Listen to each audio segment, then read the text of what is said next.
हजारे टपिला आक्रांतों संख्या द्रुत गति में बढ़ुची एही पांचटी राज्य पुणी देश में कोरोना मामलें बढ़िबारे लगी।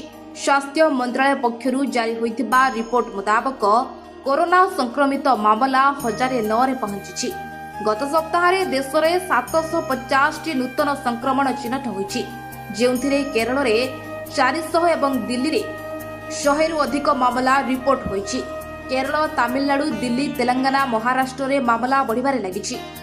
स्वास्थ्य मंत्रालय सद्यतम रिपोर्ट अनुसार केरल रे संक्रमण संख्या सर्वाधिक रही, जेउठारे 400 नूतन मामला सहित राज्य में सक्रिय मामलार संख्या 273 को पहुंची।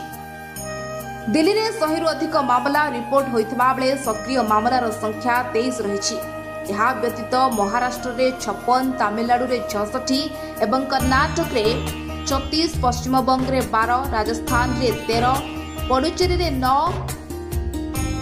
आंध्र प्रदेश में 4, मध्य प्रदेश में 2 सहित अन्य राज्य में नूतन मामला वृद्धि देखा। Bureau report, metro TV Odisha.